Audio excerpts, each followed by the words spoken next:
Adelante, doctora. Buenas noches, señores participantes, señoras y señoras, buenas noches. En nombre del señor rector, doctor Omar Vences, de la Universidad Nacional de Piura, y del señor decano de la Facultad de Ciencias Contables y Financieras, doctor Elber García Panta, le damos la más cordial bienvenida a estas conferencias virtuales 2020, organizadas por la Facultad de Ciencias Contables y Financieras de nuestra alma mater, por la Semana del Contador Público. Como ustedes ya es de su conocimiento, este mes está denominado como el mes contable a nivel nacional, y especialmente el día 11 hemos celebrado el Día del Contador Público, una profesión en la cual nosotros estamos inmersos directamente. De repente tenemos acá la presencia de colegas contadores públicos, así como estudiantes de las diferentes universidades de la región Piura y, por qué no decirlo, del país. A todos y a cada uno de ustedes, bienvenidos a esta Semana del Contador Público. Estas conferencias van a ser realizadas a partir del 21 hasta el día 25 de septiembre, en las cuales se llevarán a cabo diferentes conferencias de índole contable y tributario y financiero. Hoy día, inaugurando esta Semana del Contador Público, este ciclo de conferencias virtuales 2020, tenemos la primera charla, una charla que necesariamente está dedicada a la parte de la situación de seguridad y salud. Esta charla estará a cargo de la abogada especialista en Derecho Laboral, Carolina Fernández Guaita. El tema a desarrollar en esta primera conferencia inaugural se denomina Principales obligaciones en materia de seguridad y salud en el trabajo a fin de prevenir el COVID-19. Para indicarles que 10 minutos antes de las 10 de la noche tendremos abierto el chat para que ustedes puedan escribir sus preguntas. Luego le haremos llegar a la conferencista, la abogada Carolina Fernández, para que haga las respuestas respectivas a sus preguntas. Solamente escriban en el chat, no utilicen ningún otro medio de comunicación. Gracias por su comprensión. Dejamos entonces al abogado Carolina Fernández Guaita. Bienvenida, doctora Carolina. Muchas gracias. Muchas gracias. También quiero agradecer de forma anticipada por haberme invitado a poder estar el día de hoy con todos ustedes, ¿no?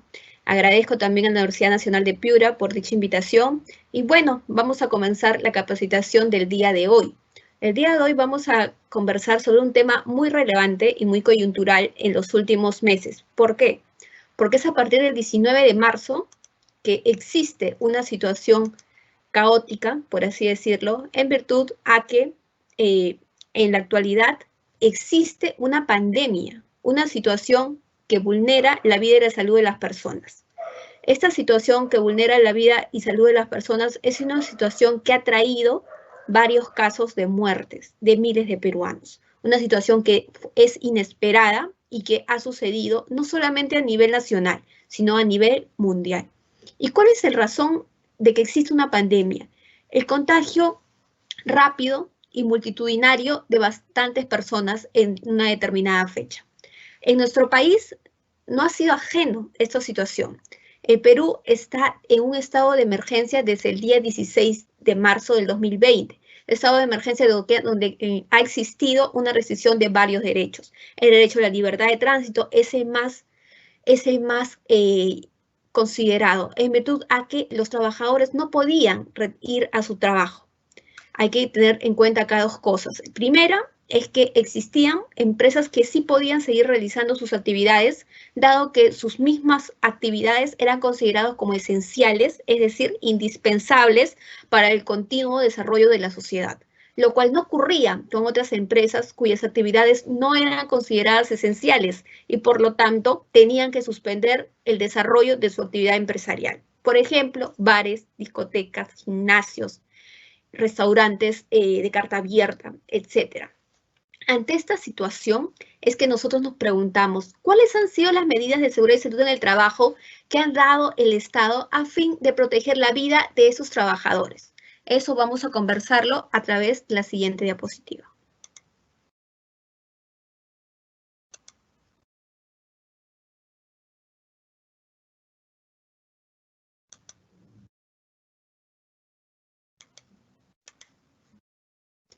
El COVID-19 es un virus, como ya lo hemos indicado, es un virus que ha puesto en jaque, por así decirlo, a nuestro país.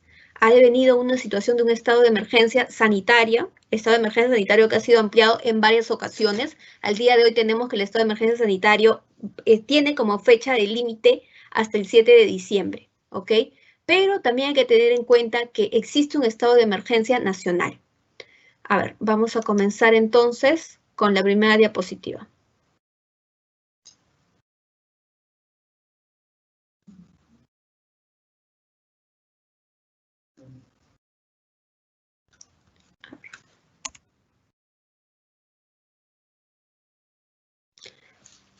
Ya hemos tocado el tema de la pandemia y ahora vamos a preguntarnos, ¿cuáles han sido las medidas laborales que han sido dispuestas por el gobierno para que exista un adecuado manejo del tema laboral? Ahorita nosotros nos encontramos en la realización de trabajo remoto. El trabajo remoto sigue vigente. Ojo, el trabajo remoto está vigente hasta que termine la emergencia sanitaria, ¿ok? Eso es importante tener en cuenta. Si desaparece la emergencia sanitaria, también desaparece el trabajo remoto. ¿Qué existiría si en el caso de las empresas quieran seguir continuando con la realización de las labores a distancia? Existiría teletrabajo. Hay que tener en cuenta ello. Doctor, ¿cuál es la diferencia entre estas dos modalidades? Teletrabajo es realizar trabajo desde casa, pero allí el empleador tiene la obligación de asumir los costos de la computadora del trabajador, del internet del trabajador, de los documentos, de las impresiones, de la impresora, etc. Lo que no ocurre en el trabajo remoto. En el trabajo remoto, quien puede realizar estos costos puede ser tanto el trabajador como el empleador. Es importante tener en cuenta. También se ha dado licencias con goce de haber. Ahorita hay varias empresas que están dando licencias con goce de haber a sus trabajadores que tienen grupos de riesgo. Los trabajadores que tienen grupos de riesgo son un grupo especial, personas que tienen asma moderado grave, diabéticos, entre otros factores que vamos a conversar más adelante. Personas que en principio no deberían regresar a trabajar. Y luego vamos a conversar en qué casos sí deberían. Luego tenemos el trabajo efectivo. En la actualidad hay varias fases económicas aprobadas. Hay varias actividades que ya se han reanudado. Todavía no se reanudan la actividad de los gimnasios, de los cines, y ni de los bares ni las discotecas, ¿no? Pero hay algunos que sí se han reanudado y por lo tanto los trabajadores pueden volver a hacer labor efectiva. ¿Se puede aplicar el teletrabajo? Eso es lo que comentamos al inicio, al hablar de trabajo remoto. El teletrabajo en realidad puede aplicarse, pero deviene en algunos costos, por así decirlo, para las empresas. Y también hay beneficios, hay que tener en cuenta ello. Hay beneficios y hay medidas especiales para trabajadores que tienen familiares que son discapacitados que tienen factores de riesgo, personas que tienen grupos de riesgo y también personas que están enfermas con COVID-19. Hay medidas especiales, como puede ser que la empresa tendrá que darle una de estas 4 medidas. Ojo, el trabajador tiene que elegir, pero esas son las 4 medidas que pueden tener derecho esos trabajadores.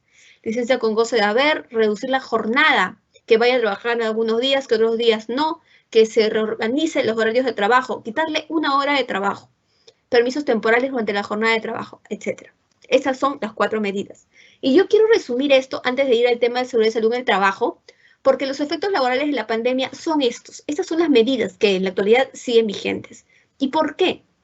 Porque se está priorizando el derecho a la vida y la salud. Y hay que recordar que estos 2 derechos son derechos fundamentales reconocidos en la Constitución Política del 93. Y como son fundamentales, ejercen el primer orden. Y por lo tanto, su cuidado se tutela sobre los otros derechos, que puede ser el derecho al trabajo, el derecho a la libertad empresarial, etc. A ver, vamos a asegurar el salud en el trabajo. Ahorita la obligación es que todas las empresas que ya tienen sus fases económicas aprobadas tengan un plan de vigilancia, es decir, un documento técnico que determine que la empresa está cumpliendo con las medidas de seguridad y salud en el trabajo. Doctora, ¿qué es un plan de vigilancia? Un plan de vigilancia es un lineamiento técnico que contiene las nuevas obligaciones laborales. Yo les digo las nuevas porque no existían antes. Nuevas obligaciones laborales que van a tener las empresas en seguridad y salud en el trabajo.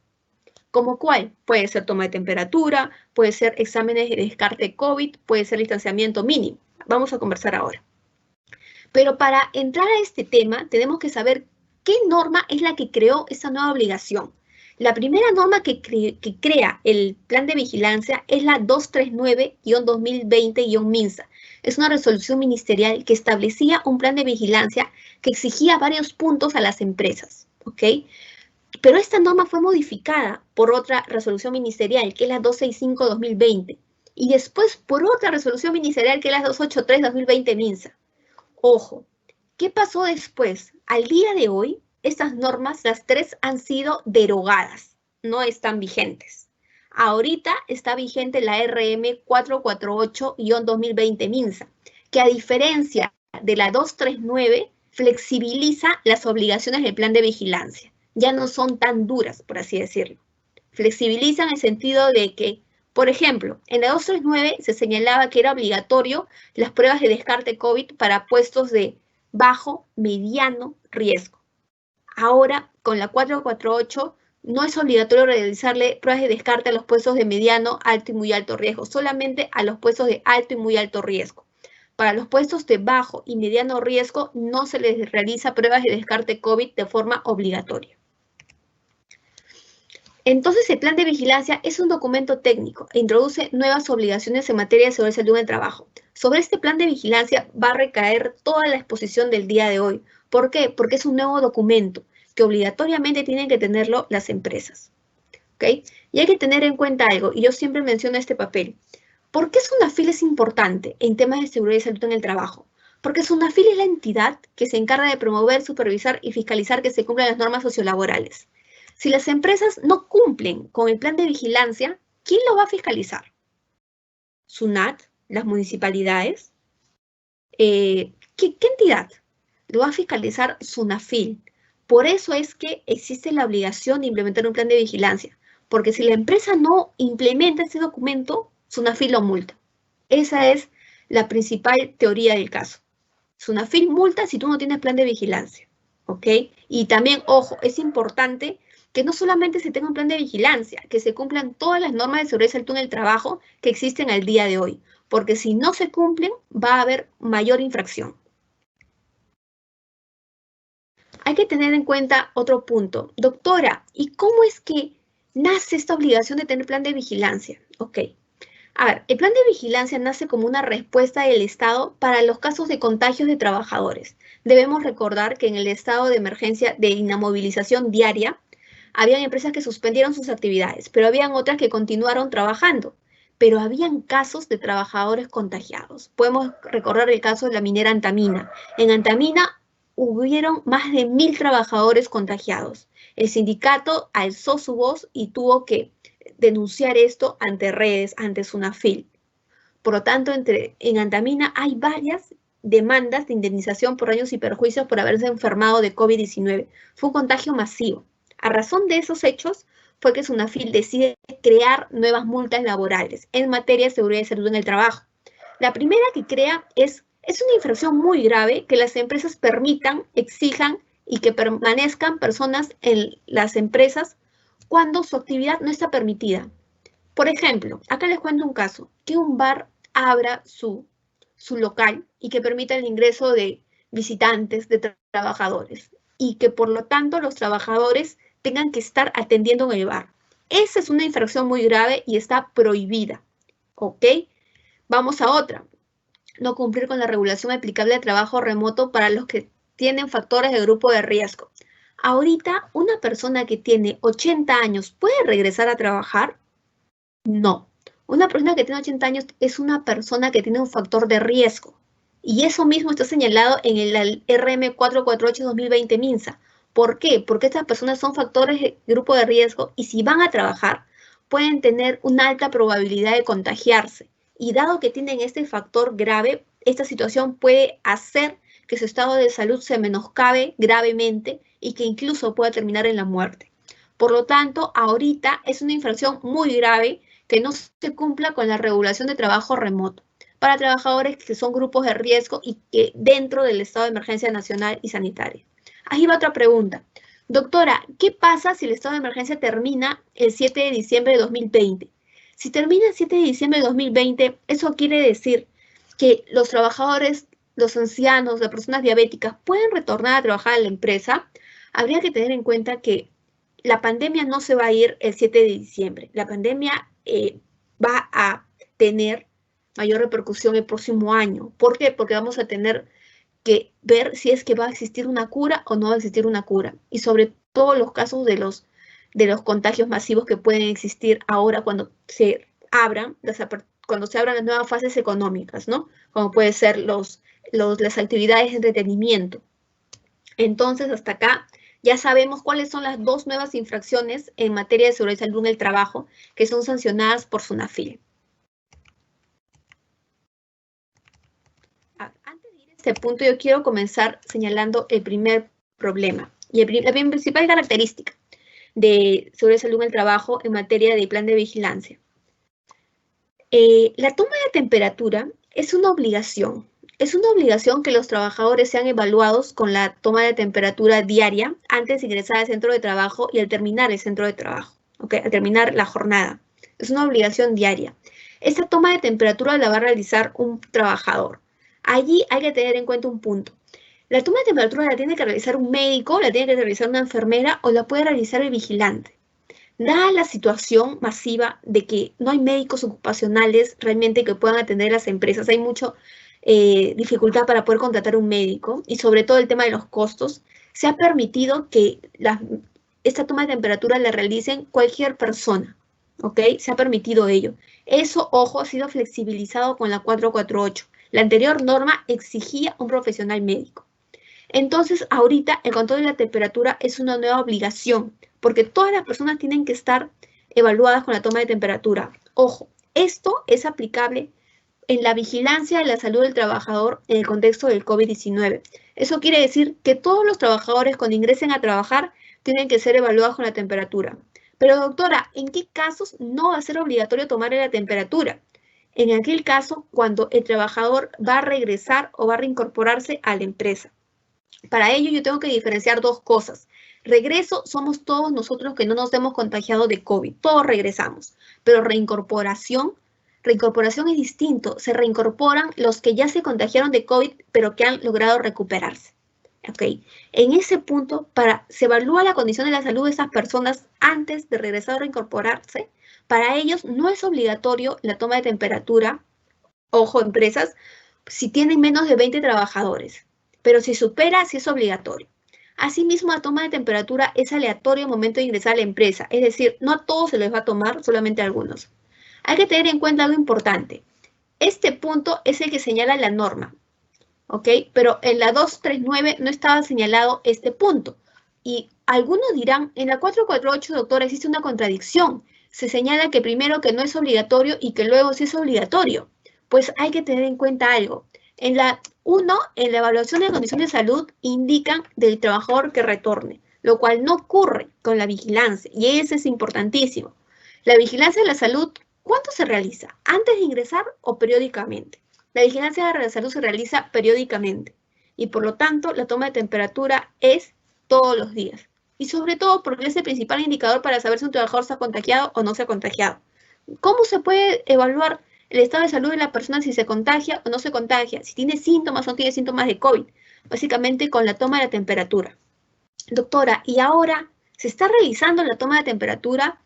Hay que tener en cuenta que las infracciones por SUNAFIL, por multas laborales, en la mayoría se realizan porque las empresas no están evaluando la temperatura.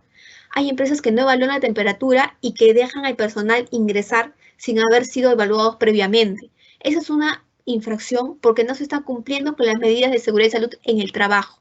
Es importante tener en cuenta ello. Vamos a otro punto. Otra crítica que también se advierte, porque SUNAFIL también multa a las empresas en materia de seguridad y salud en el trabajo, es que no se cumplen las medidas obligatorias del plan de vigilancia. Pero para hablar de esta medida, de este tipo de infracción concurrente ahora, hay que tener en cuenta, pero ¿cuáles son las obligaciones del plan de vigilancia? Por eso que yo les decía que tengamos que tener en claro que el plan de vigilancia es el documento sobre el cual vamos a exponer todo el día de hoy. A ver, el plan de vigilancia, la primera obligación son las pruebas serológicas o moleculares. Pruebas serológicas, las pruebas rápidas. Pruebas moleculares son las que ya conocemos, el famoso hisopado.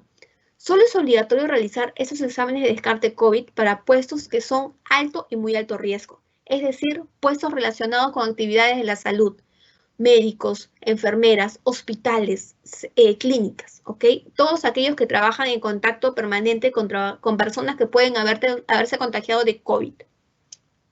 Pero es facultativo, es decir, el empleador puede decidir si evalúa o no evalúa a los puestos que tienen bajo y mediano riesgo. Nosotros, los personal que está en oficina, el personal secretarias de oficina, procuradores de oficina, básicamente son todos los que están dentro de la oficina y no tienen contacto con personas que pueden haberse contagiado de COVID. Ojo, hay que tener algo importante. Cuando decimos personal que se contagió de COVID, decimos centros médicos porque allí es donde se van las personas a poder atenderse. En cambio, en una oficina no tenemos la certeza si las personas tienen o no COVID. Ojo. Otra medida nueva obligatoria es el lavado obligatorio de manos. Todas las personas cuando ingresan a la empresa tienen que lavarse obligatoriamente las manos y desinfectarse los zapatos. ¿Qué pasa si no cumple con estas medidas? ¿Se les puede sancionar? Sí, se les puede sancionar con amonestaciones o suspensiones. Yo no recomendaría despido porque es un hecho que no es de gravedad, pero de igual modo es una nueva obligación. El distanciamiento mínimo. El distanciamiento mínimo es de 1 metro, pero la norma también te comenta que cuando existan comedores o ascensores, el distanciamiento mínimo de las personas tiene que ser de 2 metros. No puede ser menor. El distanciamiento mínimo también es una nueva medida que se está incumpliendo. Por ejemplo, eso está pasando en construcción civil. En construcción civil no se está respetando. Lo que están diciendo las constructoras es que para realizar su labor es necesario que los trabajadores trabajen en cercanía. Por ejemplo, cargar una maquinaria se va a realizar entre 4 personas, ¿no? Y otro punto también relevante en nuevas obligaciones es obligatorio que las mujeres gestantes y las que están en lactancia no vayan a trabajar de forma presencial. A ver, lo que la norma menciona es que este grupo de mujeres es un grupo vulnerable, ¿ok? Grupo vulnerable en virtud a que se pone en peligro su vida y su salud. Para este grupo de mujeres, obligatoriamente, ¿qué tienen que hacer? ¿Trabajo remoto? ¿Trabajo presencial? Si es que realizan actividades de exposición al público, si es que realizan actividades, por ejemplo, vendedoras, promotoras, ¿no? En ese caso, no deben realizar trabajo presencial. Pero si realizan labores de oficina, entonces, doctora, ¿es obligatorio que vayan? En realidad, yo no recomendaría que vayan de forma presencial. Sin embargo, la normativa indica que sí pueden regresar. Ojo, pero de todas maneras se prioriza que se realice trabajo remoto desde casa, ¿ok? Eso es lo que dice la norma, de preferencia, pero no es una obligación. Entonces hay que tener otro punto. También se mencionan las obligaciones de la contratación de un profesional de la salud. ¿Cuándo contratar un médico? ¿Cuándo contratar una enfermera? De acuerdo al número de trabajadores. Acá les voy a dejar un cuadro para poder ver. A ver, el centro de trabajo tipo 6 es una empresa que tiene más de 500 trabajadores. Este cuadrito indica cuál es la obligación de las empresas de contratar profesionales de la salud. Si es que se tiene que contratar un médico, una licenciada en enfermera o un profesional de la salud. Si tienes más de 500, tienes la obligación de contratar empresa, una licenciada en enfermera o un médico. Si tienes de 51 a 100 trabajadores, tienes la obligación de contratar una licenciada en enfermera. Si tienes de 5 a 20, las más pequeñas empresas, tienes la obligación de contratar un profesional de la salud. Doctora, ¿un profesional de la salud quién es? Un profesional de la salud, dentro de este punto, calza lo que son las enfermeras técnicas. ¿Ok? Es importante tener en cuenta. Y vamos a avanzar un poquito más. El plan de vigilancia como nueva obligación introduce las que hemos señalado, las pruebas serológicas, el distanciamiento mínimo, la realización de cuidado de las personas, pero muy aparte de eso hay que tener en cuenta que su presentación es una obligación. No basta que yo, empresa, decida hacer un cuaderno, un plan de vigilancia y simplemente tenerlo. El plan de vigilancia tiene que crearse y tiene que presentarse ante el MINSA. Para eso se tiene que enviar este documento al correo empresa@minsa.gov.pe y ahí se estaría registrando. Ojo, que el registro es automático. Yo el día de hoy, a las 9:22, envío mi plan de vigilancia al MINSA.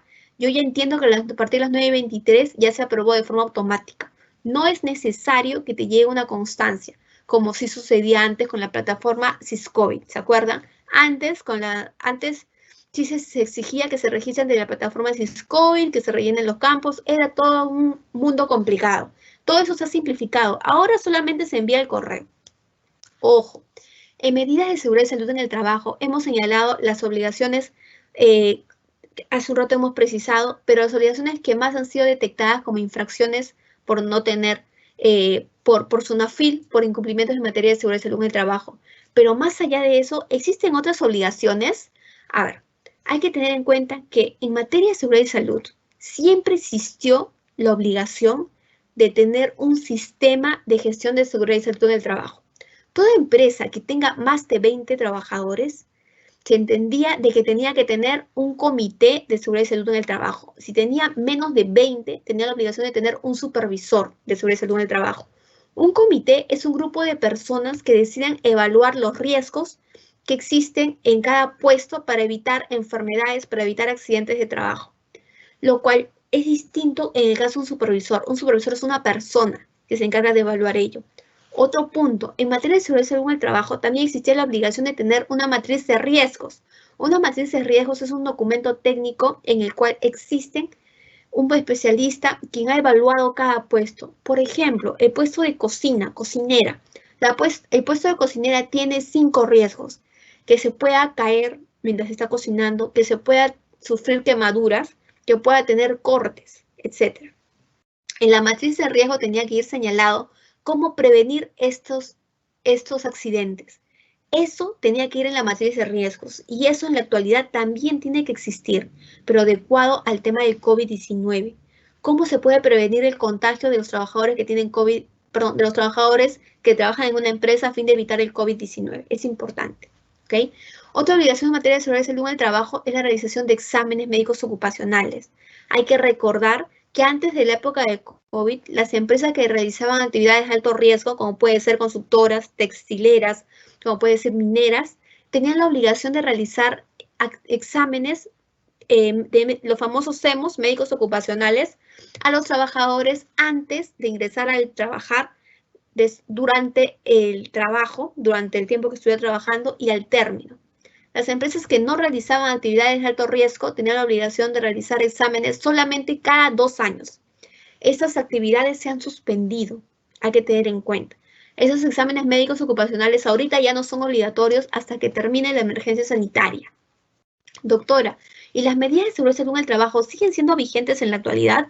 Actualmente las medidas son vigentes y sobre todo han tomado mayor valor por parte de las empresas, porque si un inspector va a una empresa a poder verificar si cumple con el plan de vigilancia, también va a analizar si tiene un sistema de gestión de seguridad y salud en el trabajo, si tiene un hiper, si ha realizado EMOS, etc.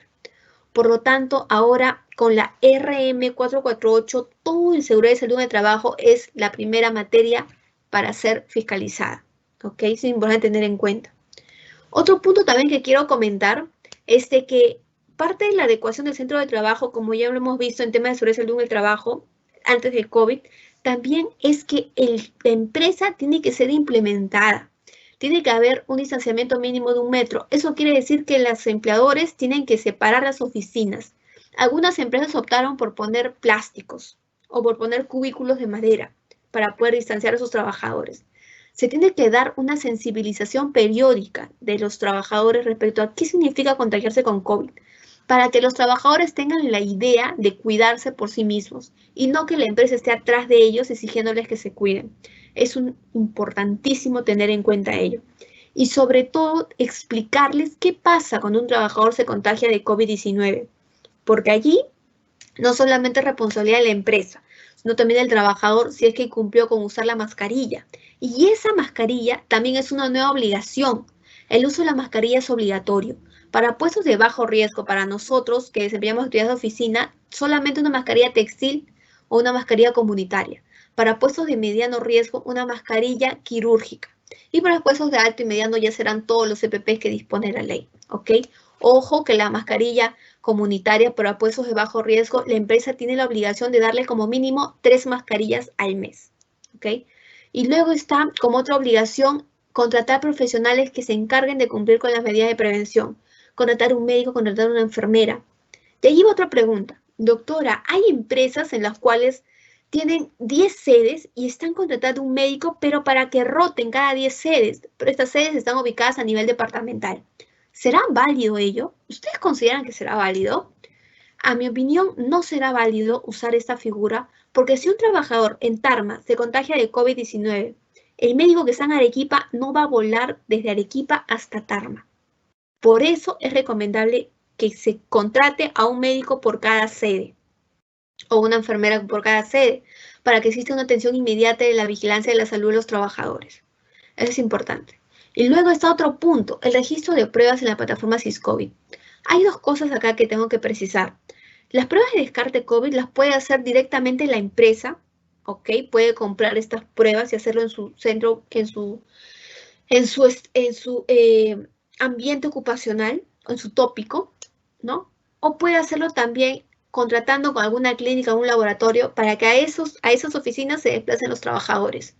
Si la empresa registra las pruebas por su propia cuenta, la empresa tendrá que comunicar directamente ante la plataforma SISCOVID esos casos de personal contagiado. De lo contrario, si lo realiza el laboratorio y la clínica, ellos lo tendrán que informar. Vamos a seguir avanzando entonces. Ahora nos vamos a las actualizaciones del plan de vigilancia. Antes se decía, y había una norma que decía que el plan de vigilancia tenía que ser actualizado todos los meses, en la fecha en que declaraba la PLAME. Todos los contadores que nos escuchan saben muy bien qué es la PLAME. Pero eso ha cambiado. Ya no es obligatorio actualizar mensualmente, solamente cuando existan 3 tipos de cambios, ¿ok? Cuando existan modificaciones en el contenido, cuando existan modificaciones en el regreso o reincorporación, cuando existan modificaciones que consideren graves para ser especificados en el plan de vigilancia. ¿Cómo se actualiza el plan? Se actualiza mediante un correo dirigido a la empresa mitsa.gov.pe. Fiscalización de Sensopas de SUNAFIL. Es importante también tener en cuenta. Sensopas es la nueva entidad en materia de seguridad y salud en el trabajo quien va a fiscalizar el plan de vigilancia, ¿ok? Ahorita en la actualidad hay un registro virtual en el cual se puede denunciar a las empresas que no tengan plan de vigilancia. Es importante tener en cuenta, hay un registro. Si mi empresa no cumple con la medida de seguridad y salud, la empresa podrá ser denunciada ante Sensopas. Es virtual y es gratuito. SUNAFIL se encarga de todo lo que es tutelar el cuidado de la vida y salud de las personas si es que las empresas incumplen con las normas de seguridad y salud. Por lo tanto, si un trabajador considera que su empresa no se está cuidando la vida y salud de sus compañeros y de él mismo, puede denunciar ante Sensopas y SUNAFIL. Y ahí va otro punto. Si están cumpliendo estas medidas, en realidad SUNAFIL está multando a las empresas porque no cumplen dichas medidas, ¿no? Lamentablemente los operativos que realizan y los requerimientos no se está dando cumplimiento, y motivo por el cual se da cuenta de iniciar la imputación de un acta de infracción. Y acá yo quiero ir con un tema importante. Trabajadores que han sido contagiados con COVID-19. A ver, si un trabajador se contagia con COVID-19, hay que tener en cuenta que se inicia el aislamiento. No se puede tener a este personal trabajando. Ojo, si se detecta que un trabajador tiene 38 o 39 de fiebre, temperatura, se le va a aislar. Y no solamente se le va a aislar, se le va a aislar también a sus compañeros, porque todos sus compañeros son considerados casos sospechosos. Doctora, ¿qué pasa si esos compañeros siguen trabajando? Si siguen trabajando, puede haber una situación de brote. ¿Y qué es un brote, doctora? Para eso yo quiero enseñarles una imagen.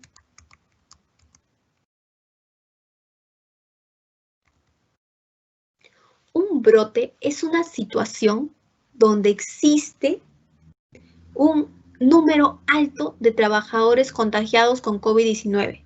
La normativa menciona un número a partir de un trabajador en adelante. Eso quiere decir que con 2 o 3 en adelante ya podría ser un brote. Doctora, ¿y qué pasa si hay un brote? ¿Qué pasa si en la empresa hay varios trabajadores contagiados de COVID-19? Va a haber una paralización de obra en Lima o en provincias por parte de SUNAFIL. La empresa puede ser suspendida, sus actividades se pueden suspender. Ojo, SUNAT no es la única que paraliza a las empresas. Ustedes como contadores saben muy bien del trabajo que realiza SUNAT. SUNAFIL también puede paralizar las actividades de una empresa. Acá vemos una imagen clara donde un inspector está paralizando una empresa porque habría existido una situación de brote. Tener a más de un trabajador contagiado de COVID configura un brote. ¿Y eso qué significa, doctora? Eso significa que puede existir una peligrosidad alta a la vida y la salud de las personas que están trabajando. Doctora, pero eso solamente será para los trabajadores. No. Hay que tener en cuenta que las medidas de seguridad y salud en el trabajo y las medidas del plan de vigilancia se aplican a todos los que están en la empresa. Trabajadores, locadores, practicantes, visitantes, contratas, personal de la tercera, personal de SUNAFIL, incluso si va personal de SUNAT, si va un inspector de SUNAT o un fiscalizador, también va a tener que ser protegido con el plan de vigilancia, ¿ok? Por eso es importante tener en cuenta que el COVID-19 es una enfermedad que va a traer altos costos a las empresas. Yo les quiero enseñar con este cuadro, es un cálculo que adjuntó un inspector a una multa que le notificaron a un cliente. En este cuadro, lo que el inspector quiso decirle a mi cliente era que yo te estoy cerrando la empresa, yo te estoy paralizando la empresa, porque yo he visto que el nivel de riesgo de la empresa es alto, es de 30. ¿Y qué pasa? Acá nos dicen que es de 30, ¿no? Estimación nivel, de 30. En el caso que es 30, cierre temporal, acá vamos a ver, en el total podemos ver que dice total 25 a más. ¿Ok? Intolerable nivel de riesgo. Medida inspectiva. Cierre temporal del área de una unidad económica o una unidad económica. Doctora, pero ¿cómo se puede hallar este número? Este número, si es menos a 17, de 17 a 24, 25 a más, se puede hallar cuando el inspector estima el nivel de riesgo. ¿Ok? Es importante tener en cuenta. Y en base a esos tres números se puede saber si es menos a 17 el nivel de riesgo, no corresponde a ninguna medida inspectiva, no es grave. Si el riesgo supera de 17 a 24, el riesgo es importante y por lo tanto puede haber una paralización o prohibición de trabajos o tareas. Eso quiere decir que mis actividades se suspenden. Puedo reanudar mis actividades si es que yo llego a subsanar las infracciones, es decir, si yo no tomaba la temperatura, yo tengo que comprar un termómetro y evaluar a mis trabajadores y ese registro y esa foto de termómetro le tendré que enseñar al inspector. Si el inspector ha visto que mis trabajadores trabajaban todos juntitos, yo tendré que tomarle fotos a mi oficina, demostrando al inspector que hemos puesto señalización de mínimo 1 metro.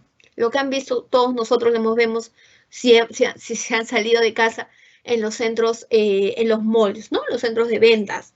Distanciamiento mínimo 1 metro en el suelo. También podemos ver si la empresa ha sido paralizada porque no se tenía EPPs. Por ejemplo, yo escuché un caso de una trabajadora de limpieza a la que no le daban lentes, no le daban botas, no le daban mascarilla, no le daban traje. Trabajaba con sandalias, en una situación triste. A ese caso le aplicaron una paralización de labores, porque esa persona no le estaban dando los CPPs necesarios y sobre todo para actividades de limpieza, que son personas que están en contacto con el COVID-19, porque son personas que tienen que estar limpiando todas las superficies, es importante que se pueda otorgar todos los CPPs necesarios. En tal caso, hay que tener en cuenta esto para saber cuándo corresponde un cierre temporal del área de una unidad económica, Eso es importantísimo. Si el riesgo es de 25 a más, ahí ya cabe un cierre. Doctora, ¿y eso se puede apelar? Sí, se puede apelar, pero ante la vía del Ministerio de Trabajo, no SUNAFIL. Hay que tener en cuenta ello. ¿Ok? Esto, yo les enseño una imagen de un cierre de área de establecimiento, un inspector que está cerrando un área a razón de que existe en la actualidad una nueva facultad que se le dan a los inspectores. Antes no se daba, ahora sí. Si un inspector de trabajo ve que no se cumplen con las medidas de vigilancia del COVID-19, automáticamente aplica una medida cautelar de cierre de área de establecimiento. Tiene la facultad. ¿Y hasta cuándo, doctora, va a tener esa facultad? Inicialmente tenía desde el 61 de julio, pero ahorita, como sabemos, el estado de emergencia nacional se ha ampliado. Entonces vamos a seguir avanzando. Volvemos de nuevo a las medidas del plan de vigilancia y vuelvo de nuevo con el caso de personal contagiado de COVID-19. A ver, Si yo tengo personal contagiado con COVID-19, yo lo primero que tendré que hacer será aislarlo. Segundo lugar, lo que tengo que hacer es saber si ha sido el trabajador evaluado con qué tipo de prueba. Doctora, pero eso, ¿qué tiene relevancia ahora? Esperen. Un trabajador que ha sido diagnosticado con prueba rápida va a tener una situación de contagio, pero hay que tener en cuenta que las pruebas rápidas ahorita no son consideradas como fiables, porque detectan el COVID si ha sido contagiado hace un mes. Si yo al día de hoy a Carolina Fernández la evalúan con una prueba rápida, Carolina puede resultar positivo, pero ese resultado puede haber sido de hace un mes. No significa que yo ahorita esté contagiada. Si a mí me practican una prueba molecular y resulta positivo, entonces sí o sí estoy contagiada, ¿ok? Por eso es importante tener en cuenta que el empleador pueda saber si lo diagnosticaron con prueba rápida o con prueba molecular. Pero otro punto también es importante que en salud ahorita solamente está recibiendo resultados de prueba molecular para poder otorgar el reembolso. No está otorgando reembolso si trae resultados de prueba rápida, ¿ok? Es importante tener en cuenta. Y en caso, una vez se vea ese resultado, el empleador tiene que saber, mi personal ha sido diagnosticado con COVID. Si ha sido diagnosticado con COVID, yo tengo que saber si está en estado grave, si es que tiene fallas respiratorias o es que es asintomático. Si es asintomático, lo que la norma te dice es que si es que se realizó una prueba rápida, el trabajador puede regresar 7 días después de la prueba serológica, siempre y cuando se haya sido dado de alta. Si es un trabajador asintomático, pero fue diagnosticado con una prueba molecular, se hará 14 días después, ¿ok? Es importante tener en cuenta, después de darse el alta. Doctora, más allá de eso, un trabajador asintomático que no tiene síntomas, ¿puede hacer trabajo remoto? Hay que tener en cuenta que los trabajadores asintomáticos, en realidad ahorita, el trabajador asintomático con COVID-19 sigue laborando al igual que los casos sospechosos. Es importante tener en cuenta ahorita que el trabajador asintomático en realidad debería trabajar, no debería trabajar. El trabajador asintomático tiene COVID y si tiene COVID tiene una enfermedad. Por lo tanto, habría que tener en cuenta que esa persona no debería trabajar, debería guardar reposo. Pero, ¿cuál es su opinión, doctora? En mi opinión, el trabajador asintomático sí debería seguir laborando, pero hay que tener en cuenta que la norma menciona otra cosa, por eso hay que seguir cumpliendo la norma. Doctora, y en los casos sospechosos, hay bastantes consultas de empresas que me comentan, nosotros tenemos a 5 trabajadores que tienen fiebre de 38 grados y no están yendo a trabajar una semana porque le han programado un examen de descarte COVID después de una semana. Para ellos, doctora, para ese grupo de trabajadores, esos días que no van a trabajar serán considerados como descanso médico. Antes no estaban considerados, ahora sí. La norma indica que actualmente las personas que tienen sospechas de tener COVID, tienen fiebre, tienen temperatura alta, para esas personas excepcionalmente se les va a dar descanso médico. ¿Escucharon bien? Es descanso médico para casos sospechosos. ¿Quién lo va a dar? ¿Lo va a dar el médico ocupacional de la empresa o el médico quien lo está atendiendo en la clínica o en el hospital? Es importante tener en cuenta, ¿ok? Acá yo les quiero comentar un poquito más sobre el tema de quién es caso sospechoso, quién es caso confirmado. Caso sospechoso es toda persona que, de acuerdo a la alerta médica, presenta todos los síntomas de tener COVID. Fiebre, labios morados, presenta dificultad respiratoria, dolor de cabeza, pérdida de gusto, de olfato. Caso confirmado. Un caso confirmado es aquella persona que tiene una prueba de laboratorio reactiva en la cual te dicen que tienes COVID. Es importante tener en cuenta. A ver, vamos a seguir avanzando entonces. Mira. Cuando un trabajador es diagnosticado con COVID-19, se inician todas las medidas que ya hemos dicho, ¿no? Trabajador asintomático, trabajador que está grave. Pero hay que tener en cuenta otra cosa. Si una persona tiene síntomas de tener COVID, ¿qué pasa si la aíslan y la derivan a un centro médico? Allí se puede dar cuenta, y de acuerdo a la resolución ministerial 193/2020, que van a existir 4 casos. Una persona que recién tiene síntomas puede ser un caso leve sin factores de riesgo, un caso leve con factores de riesgo, un caso moderado y un caso severo. Un caso severo, como ya nos imaginamos, es una persona que realmente no puede respirar. Y hay que tener en cuenta eso para poder identificar qué va a pasar con la empresa y con el empleador. El empleador tendrá que obligar a trabajar Hay casos leves sin factor de riesgo, con factores de riesgo, no. Los 4 casos que han sido diagnosticados con COVID-19 tienen que guardar reposo y por lo tanto se activa el descanso médico. ¿Ok? Es importante tener en cuenta ello. Vamos a seguir avanzando un poco más.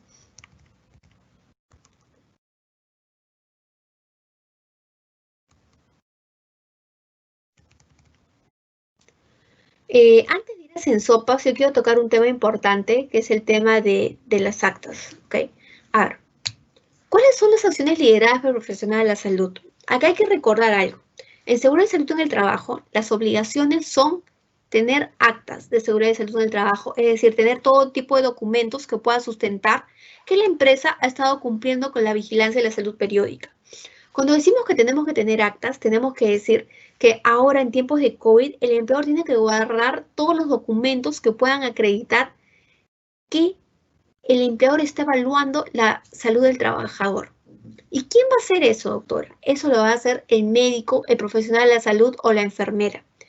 Estas personas van a tener que derivar al personal a un establecimiento de la salud si es que ve que tienen síntomas de tener COVID-19.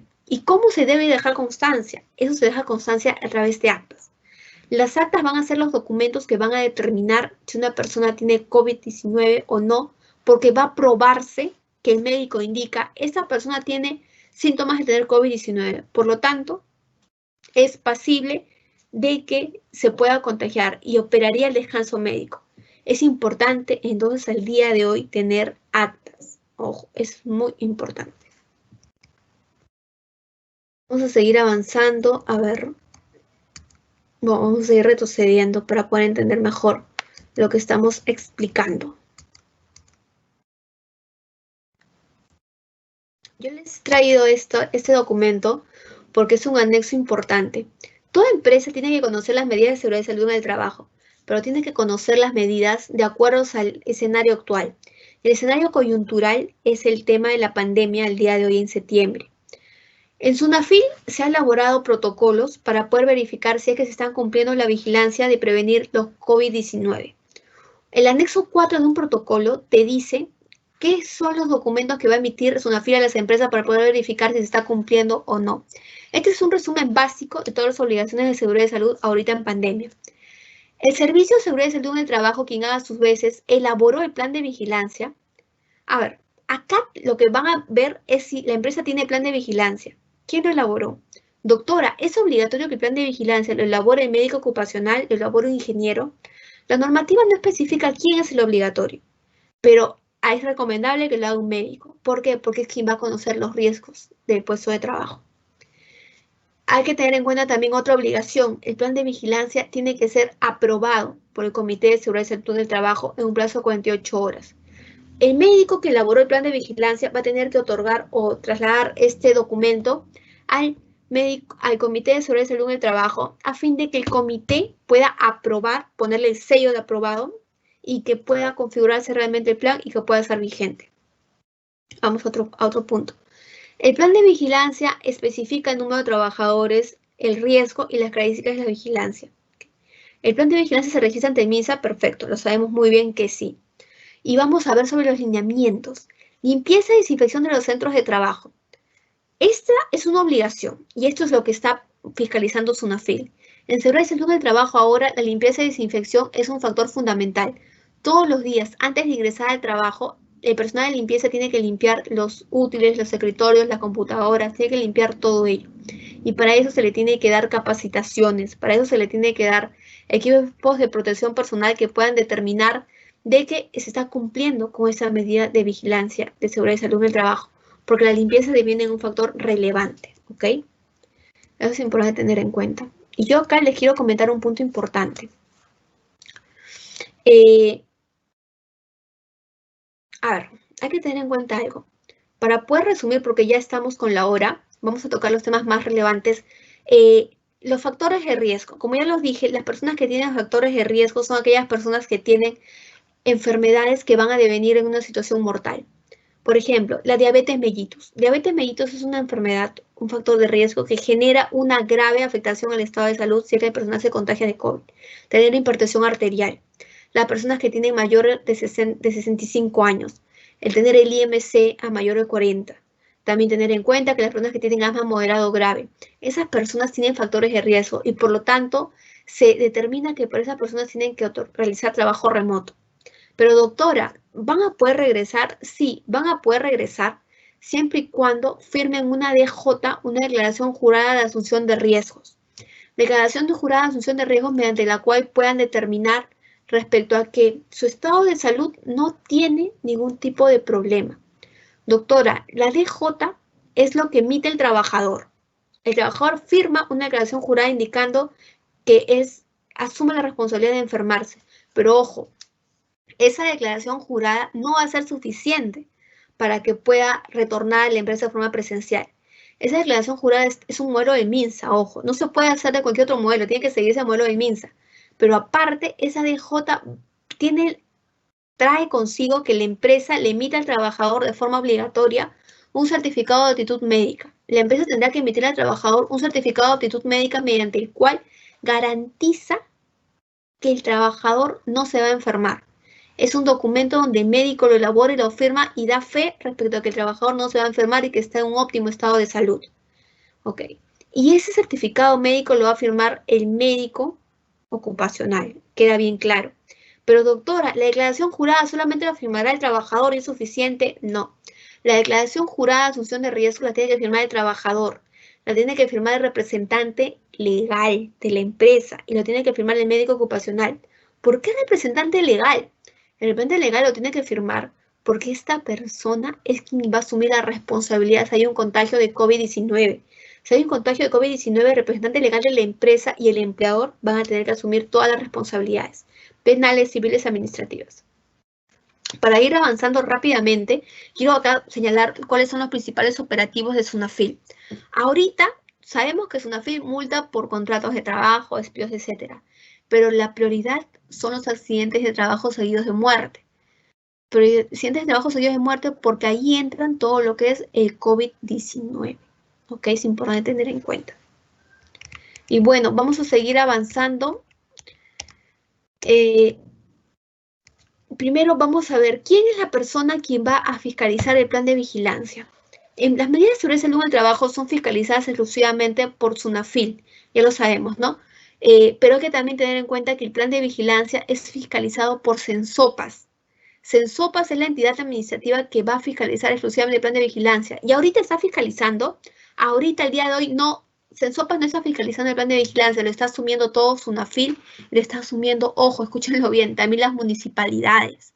Si bien las municipalidades no tienen competencias laborales, tienen competencias administrativas y está fiscalizando, por ejemplo, que la empresa tenga termómetros.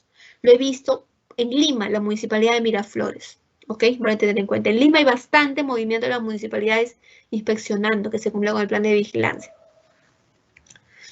CENSOPAS está habilitado, ¿ok? Y CENSOPAS tiene que realizar las fiscalizaciones. Si es que ve que hay información falsa, si ve que la empresa dice que cumplirá un distanciamiento mínimo de 1 metro, el fiscalizador de CENSOPAS va a la empresa y ve que ni tienen plan de vigilancia. Es importante tener en cuenta. ¿Cuándo se actualiza? En los 3 casos que les dije, nueva actividad, modificación de los procedimientos y cuando hay una modificación de los procedimientos para el regreso y reincorporación al trabajo, ¿no? Y este es un portal de denuncias que yo quiero señalar. Y ya hemos indicado hace unos minutos respecto al portal de denuncias, ¿no? Respecto a en qué caso se puede denunciar. El portal de denuncias ahorita está vigente, ojo, hay que tenerlo en cuenta muy bien, porque ahorita el portal de denuncias pueden denunciarse cualquier tipo de personas y es gratuito y se puede ver en internet. El portal de denuncias, tengo entendido que hasta la fecha son varios los trabajadores que han estado denunciando, incluso se ha escuchado reportes y se han visto estadísticas de reportes que al día denuncian 100 trabajadores en la plataforma de CENSOPAS. Por eso hay que tener en cuenta que las medidas del plan de vigilancia tienen que ser cumplidas, porque de no ser cumplidas, se entendería de que habría infracciones. Y eso es importante tener en cuenta. Seguimos entonces y ya para ir acabando cuenta otra cosa. La sensibilización. La sensibilización es importantísima. Todos los trabajadores tienen que ser conscientes de que tienen que cuidarse. Las medidas de seguridad y salud en el trabajo son de obligatorio cumplimiento por parte de las empresas, pero muy aparte de ello, hay que tener en cuenta que el trabajador tiene que saber que se tiene que cumplir la vigilancia de la salud. Él tiene que cuidarse. De él tiene que nacer poder lavarse las manos antes de ingresar a la empresa. Le tiene que nacer desinfectarse los zapatos. Le tiene que nacer poder ir a las capacitaciones, porque ojo, es obligatorio que en el estado de pandemia se realicen capacitaciones virtuales en seguridad y salud en el trabajo, ¿ok? Pero más allá de eso, yo quiero hacer un comentario ya para ir terminando. ¿Hay delitos, doctora, en seguridad y salud en el trabajo? Sí, yo he mencionado acá algunos delitos que son como algo de 10 u 11, que son importantes tenerlos en cuenta. Si una empresa no cumple con las medidas de seguridad y salud en el trabajo, puede incurrir, por ejemplo, en delito por atentado contra las condiciones de seguridad y salud en el trabajo. ¿Y quién va a ir a la cárcel, doctora? ¿La empresa? No. Quien va a ir a la cárcel será el gerente general. Y bueno, también hay otras consecuencias, como puede ser responsabilidad civil, demandas contra las empresas por materia de seguridad y salud en el trabajo, por no cumplir con la prevención de la vigilancia de la seguridad y salud. Y responsabilidad laboral, como puede ser que las empresas puedan verse afectadas por por pagar multas ante SUNAFIL, por denuncias de trabajadores, por procesos judiciales, ¿no? Y mis conclusiones, primero, yo recomendaría que la evaluación periódica de la salud del personal. Saber conscientes de que el personal se puede contagiar y hacer pruebas de descarte COVID, aún así no sean obligatorios. Hacer una auditoría periódica a fin de saber si el personal está contagiado o no. Revisar quiénes son los casos sospechosos, revisar si es que las personas están lavándose las manos debidamente, si es que se está realizando la toma de temperatura. Y ojo, yo diría que esta revisión, esta auditoría se tiene que realizar a nivel, no solamente a nivel de una sola sede, se tiene que realizar a nivel departamental. Todos tienen que cumplir con esta medida. Y sobre todo, cumplimiento de las normas sociolaborales sobre salud de trabajo. Las normas sobre salud de trabajo durante bastantes años han sido dejadas de lado. Varias microempresas, pequeñas empresas justificaban no cumplir con un hiper, con un sistema, porque decían que habían altos costos. Pero ahora con el COVID-19, las medidas sobre salud de trabajo son de obligatorio cumplimiento. Porque si nunca te fiscalizaban por seguridad de salud en el trabajo, te van a fiscalizar sí o sí por el plan de vigilancia. Por eso es importante que ahorita todos se alineen en estas nuevas obligaciones. Y también, ante una eventual fiscalización, que haya una atención oportuna e inmediata al inspector de trabajo. Bueno, eso sería todo. Muchas gracias. Quedo atenta a todas sus preguntas. Ok, doctora, muy amable. Gracias por su brillante exposición inaugurando la Semana del Contador Público. Aquí tenemos varias preguntas en el chat. Morvir Ciesa Guevara nos dice, buenas noches. ¿Las instituciones públicas también están obligadas a presentar plan de vigilancia de acuerdo a la normativa expuesta? Exacto, sí. Las entidades públicas, así como las entidades privadas, tienen la obligación de tener un plan de vigilancia. Todos están obligados, las entidades públicas sobre todo porque tienen, ojo, hay que tener en cuenta, ¿quién es ESALUD? ESALUD es una entidad pública y por lo tanto tiene que tener plan de vigilancia. El Congreso de la República también tiene su plan de vigilancia, está en la misma página del Congreso. El Ministerio de la Mujer, Ministerio de Trabajo, todos tienen plan de vigilancia. Incluso la misma SUNAFIL tiene un plan de vigilancia que está colgado en su página web. Es decir, las medidas de seguridad y salud en el trabajo tienen que ser cumplidas por todos, sean entidades públicas o entidades privadas. Ok, aquí hay una segunda intervención, doctora. Dice, buenas noches. A una mujer gestante no le aplicaron la suspensión perfecta y le pagaron normal para luego ser compensada. Pero ahora la empresa estimó que la trabajadora no podrá compensar todas las horas que le pagaron y le indicó que tendrá que devolver la remuneración abonada durante el estado de emergencia mediante descuentos cuando ingrese a laboral. Pregunta, ¿es posible eso? A ver, hay que tener en cuenta que la suspensión perfecta está prohibida de aplicarse a población vulnerable. No se puede aplicar suspensión perfecta a personal gestante, a personas que tienen factores de riesgo, a trabajadores con enfermedades como VIH, TBC, a personal discapacitado. Si a esta trabajadora, si bien no le aplicaron suspensión perfecta, eso es adecuado, hay que tener en cuenta que a ese personal se le tenía que haber dado licencia con goce de haber. Que esta persona puede indicar que más adelante compense, hay que tener en cuenta que no sería válido, ¿no? Excepto que la trabajadora haya firmado un acuerdo de compensación. Si ha firmado un acuerdo de compensación, las empresas podrían indicar por ese lado de que haya aceptado y que por lo tanto sería válido descontarle sus remuneraciones o incluso descontarle beneficios sociales, ¿no? Pero de igual modo hay que tener en cuenta que si es una mujer gestante o lactante, priman los derechos que va a tener derecho a la gestación, todo que corresponde a su subsidio, porque sabemos que el subsidio por maternidad opera en ese caso. Tendría que pagarse y no va a haber ningún tipo de compensación porque está con el derecho de subsidio.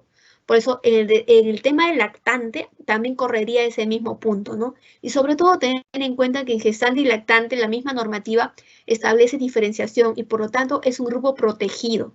Yo recomendaría en ese caso que pueda determinar que no exista una compensación, porque este personal tiene una protección muy alta y SUNAFIL tiene bastantes multas a empresas cuando despide, cuando descuenta y cuando obliga a trabajar, ¿no? Y en el tema de remuneración también sería válido que puedan multar, porque este es un personal protegido. Ok, aquí tenemos otra interrogante. ¿Qué empresas están obligadas a asegurar a sus trabajadores con el seguro de vida ley? ¿Y cómo se registra dentro de la PLAME? El seguro de vida ley es una obligación que viene ya desde febrero. Antes, el seguro de vida ley se tenía que contratar a los 4 años de haber del trabajador haya estado trabajando en la empresa, ¿no? Pero desde febrero de este año, el seguro de vida ley es obligatorio para todas las empresas, ¿ok? Eso es importante tener en cuenta. En febrero se emitió una normativa que lo aprueba.